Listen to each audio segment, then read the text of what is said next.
जटाटवीगलज्जलप्रवाहपावितस्थले कलेवलम्ब्य लम्बिताम्बुजङ्गमालिका।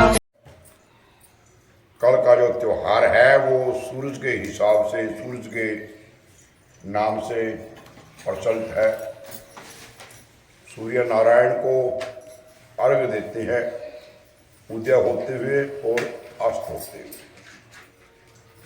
कल का जो त्योहार है वो यूपी में, बिहार में, महाराष्ट्र में बहुत ज़्यादा है। स्पेशल इसके लिए सरकार को पूरा इंतजाम करना पड़ता है और जो आम लोग हैं वो गंगा जी में, जमुना जी में स्नान करने जाते हैं और वहाँ पर सूरज को अर्घ्य देते हैं। वैसे भी कल को सूरजवार ही आ गया और सूरज षष्ठी है।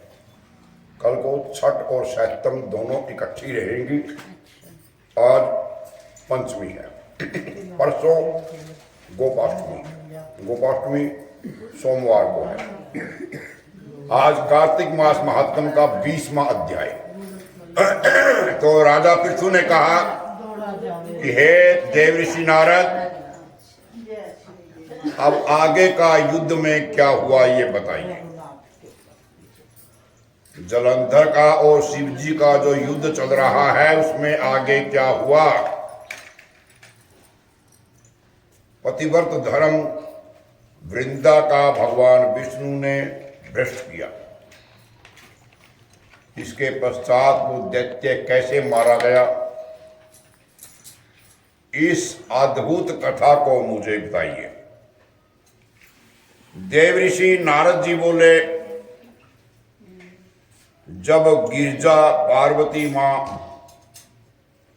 वहां से अदृश्य हो गई, गंधर्वी माया भी विलीन हो गई, तब भगवान वृषध्वज बैल पर सवार होकर के चैतन्य हो गए। उन्होंने लौकिकता व्यस्त करते हुए बड़ा क्रोध किया। फिर भगवान शंकर जलंधर से युद्ध करने लगे। जलंधर भगवान शंकर के बाणों को काटने लगा और जब न काट सका, उसने माया की पार्वती बना करके अपने रथ पर बांध ली, जो शुंभ निशुंभ द्वारा विद्यमान थी वहां पर, जो विलाप कर रही थी। अपनी प्रिय पार्वती को इस प्रकार कष्ट में देख करके लौकिक लीला दिखाते हुए भगवान शंकर आम प्राकृतिक जनों की तरह ही बड़े दुखी हो गए।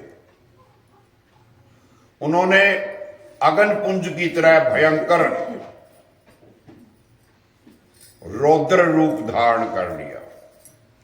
उसी से तो भगवान शंकर का नाम रुद्र पड़ा है।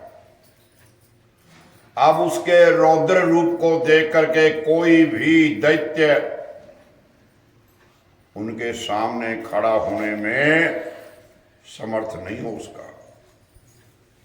सब भागने छिपने लगे।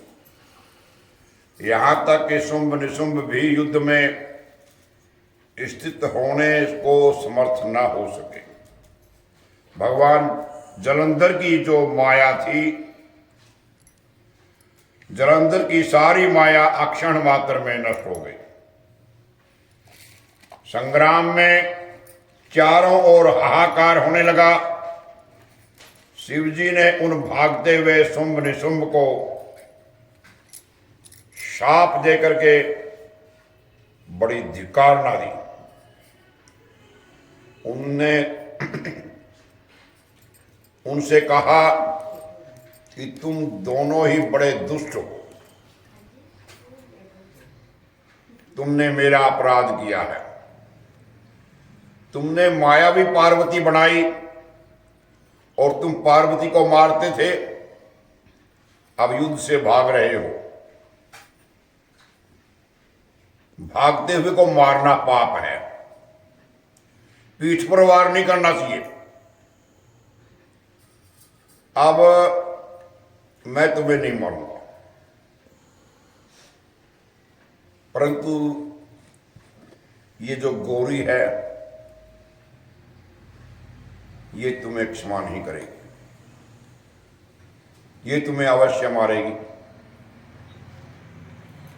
शिव जी के ऐसा कहने पर समुद्र पुत्र जलंधर क्रोध में अग्नि के समान प्रज्वलित हो उठा।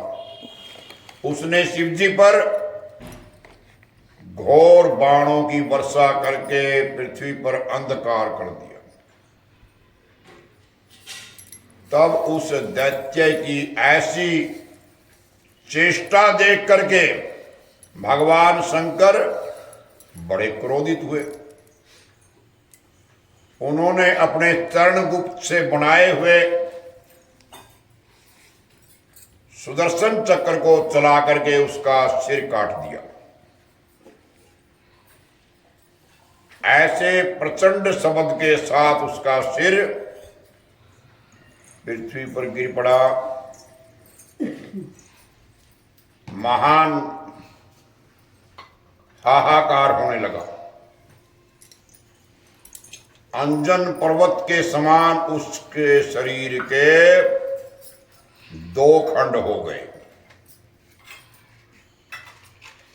उसके रुधिर से संग्राम भूमि सारी व्याप्त हो गई। सारी पृथ्वी विहल हो गई। भगवान शिव की आज्ञा से उसका रक्त मांस महागौरव में जाकर के रक्त का कुंड बन गया और उसके शरीर का तेज निकल करके शंकर जी के शरीर में वैसे ही प्रवेश कर गया जैसे वृंदा का तेज गौरी मां पार्वती के शरीर में प्रवेश हुआ था। जलंधर को मरा हुआ देख करके सब देवता गंधर्व सरव प्रसन्न हो गए। सब भगवान का गुणगान गाने लगे। श्री कमल नेतर कटि पीतांबर अधर मुरली गिरिधरम मुकुट कुंडल कर